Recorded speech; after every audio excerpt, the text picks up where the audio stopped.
જય શ્રી કૃષ્ણ, જય ગૌ માતા. સ્વાગત છે તમારું અમારા નવા બ્લોગમાં.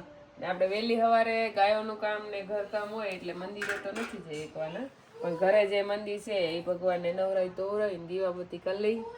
આમ તો સવાર વહેલા 5 વાગ્યાની પડી જાય, ભગવાનનો વારો થોડોક મોડો આવે, 7 વાગી ગયા છે.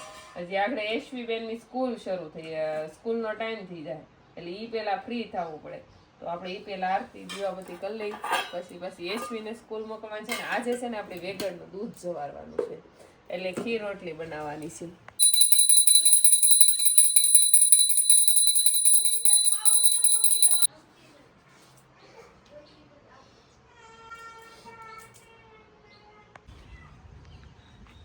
તો આપણી વેગળ ગાયને આજે 16મો દિવસ થઈ ગયો છે અને આપણે આજે દૂધ જવારી લીધું છે. તો દૂધમાં જો ખીર રોટલી અને દીવો સૂર્યનારાયણને કરી દીધું છે. ને હવે આપણે ખોડિયારમાંનું દૂધ જવારવાનું છે. ખોડિયારમાંની એટલે ખોડિયારમાંની ખીર રોટલી જવારવાની છે. ખીર બની ગઈ છે, રોટલી બની ગઈ છે, હવે એને જવાર લેવું. અને સૂર્યનારાયણ એટલે આજથી દૂધ બા ને બધા ખાઈ શકશે. અત્યાર સુધી આપણે જ્યાં સુધી જવારી નહીં ત્યાં સુધી બા દૂધ ન ખાય, વૈયાણી હોય ને ગાનું, એટલે આજથી બધા ખાઈ શકશું. વેગળનું દૂધ જવારવું એટલે આપણે વેગળને ગળું મોઢું કરાવવું પડે.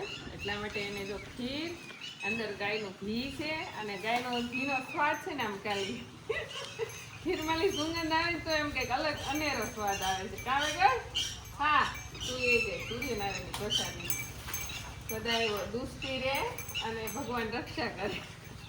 બાકી આપણે મકાઈ ખમણાઈ ગઈ છે અને અંદર આપણે રવો થોડો બેમાં નાખી દીધો. એક મોળા બનાવવાના છે, થોડા ખાટા મીઠા બનાવવાના છે, એટલે સેજ અમથી આપણે છાશ નાખી છે. અને હવે આદુ મરચાની પેસ્ટ નાખી છે. આમાં જો લીલી ડુંગળી, લીલું લસણ, ઘણી બધી વસ્તુ નાખી ગઈ. પણ 3 મહિનો છે એટલા માટે આપણે એવું કંઈ નથી નાખ્યું.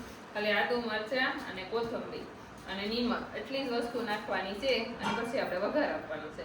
આમાં કોઈ સોડા ખાવાની જરૂર નથી પડતી, કંઈ આથો નાખવાની જરૂર નથી પડતી. બહુ મસ્ત છે, એને ભાવે એની માટે બહુ મસ્ત હોય છે ઢોકળા.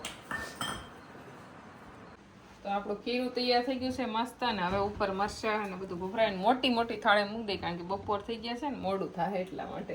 અને ચૂલા ઉપર જુઓ પાણી મૂકી દીધું છે. આપણે ઢોકળા બનીને મસ્ત તૈયાર થઈ ગયા છે. અને આજે આપણે જલ્દી ચણાનો લોટ નહોતો એટલે રવામાં બનાવી નાખ્યા છે. પણ હકીકતે ચણાનો લોટ હોય ને તો વધારે મસ્ત બને. આ રીતે ભાવે પણ આની કરતાં ડબલ વધારે ભાવે. આપણે ઘરે બધું કામ કરી, ગાયોનું ઘરનું બધું કામ કરી અને નીકળી ગયા છીએ રાતોલ જવા માટે. અને શા માટે નીકળ્યા છે એના માટે તમે વિડીયોમાં જોડાયેલા રહેજો, કારણ કે આપણે એક નવું સોપાન શરૂ કરવાના છે. નવું કરવાના શીખે એટલા માટે નવું કરવાનું. એવું તો આપણે ઘણા દિવસ આમ તો આપણે રાતોલ વારંવાર થતા હોય, પણ આ વખતે તો એ માટે જઈ શીખાય કે આપણે નવું કરવાના શીખાય. અને એના જોવા માટે થઈને તમારે રાહ જોવી પડશે થોડીક, પણ થાય કે નવું. તો આપણે કહેતા હતા કે રાતોલ જવું છે તો પહોંચી ગયા છે હિરલ દીદીને ત્યાં. અને એ લોકોએ આખું સેટઅપ કરી દીધો છે. જો આખું શેમ્પુ, ફેસ વોશ, ઘી અને બીજું આપણે એમ કહેતા હતા નવું કામ શરૂ કરવા જઈ રહ્યા છે. તો મારી પ્રોડક્ટ એટલે કે ગાયનું ઘી અને હિરલબેનની 2 પ્રોડક્ટ હવે કોલાબરેશન કરી એક જગ્યાએથી બંને પ્રોડક્ટ તમને મળી જશે. ધૂપબત્તી, ધૂપ સ્ટિક અને ઘી, ટોટલ પ્રોડક્ટ બધી વસ્તુ અને એક જ સાથે કુરિયર. અને કેવું થતું, મારું પાર્સલ હું પેકિંગ કરતી, એનું ઈ પેકિંગ કરતી, એટલે કસ્ટમર એક થઈ જતા કે તમે હિરલબેન 100 આમસો, એટલે હવે અમે 100. એટલે તમને હિરલબેન પાસેથી ઘી, સાબુ, ધૂપકપ, ધૂપ સ્ટિક તમામ વસ્તુ મળી જશે. એટલે તમે ખાસ સંપર્ક હિરલબેન ને કરજો, મારા કરજો. હું હિરલબેન ને એડ્રેસ પહોંચાડી. ટૂંક સમયમાં છે ને આપણે એક નવા નંબર લોન્ચ કરી દેવું, જેથી કરીને કોઈને 2 જગ્યાએ ઓલું કરવું નહીં. કસ્ટમર કેર એટલે એક જગ્યાએ તમને બધું ઓર્ડર કરી શકો. હમણાં થોડોક સમય સુધી તમારે ગોતવું પડશે અમારા 2 ના નંબરમાં. પછી આપણે એક એવો નંબર મૂકશું કે જેમાં અમે 2 જગ્યાએ લઈ તમને એક નંબર ઉપર વસ્તુ મળી.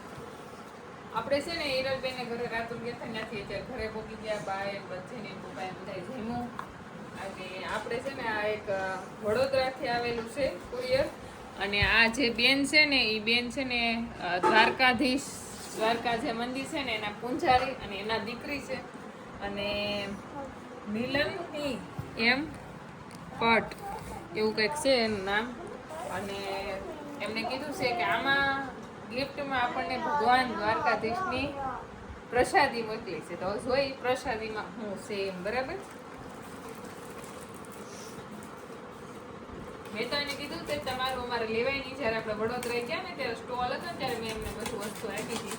તો એ કહે કે આમ આ લેવું પડશે. તો હું એમ ના પાડતી તો કે કાંઈ નહીં, હું તમને દ્વારકાધીશની પ્રસાદી મોકલીશ. તો એમને સારું યાદ રહ્યું. એની ઉંમર લગભગ મોટી ઉંમર છે છતાં એને યાદ સારું રાખ્યું.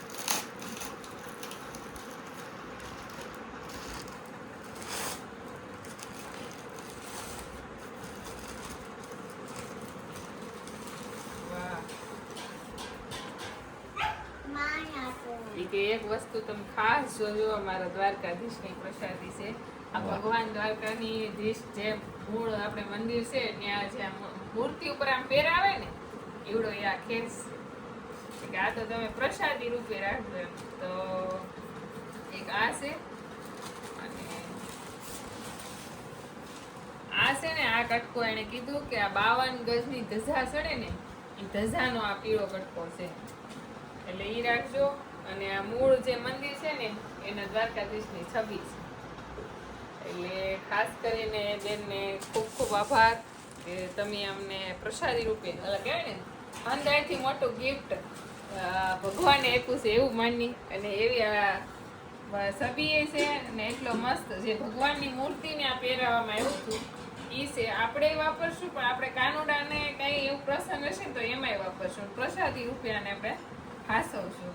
અને આ ફોટો ભગવાન જે મૂળ મૂર્તિ છે ને દ્વારકાધીશની એ ફોટો છે. જો એટલો મસ્ત હણગાર છે. તો ખૂબ ખૂબ આભાર તમારો કે આજે મને તો નહીં મારા આખા પરિવારને ખૂબ આનંદ થયો કે ભાઈ અંદાજથી મોટા મોટી ગિફ્ટ છે કે આવી પ્રસાદી આપણા જીવનમાં ક્યાંથી. અને આપણી ગાયોને પણ આપણે આ ખેસથી આમ ક્યારેક કાંઈક થાય ને તો આમ માથે ઉઠાડશું લે દ્વારકાધીશની પ્રસાદી.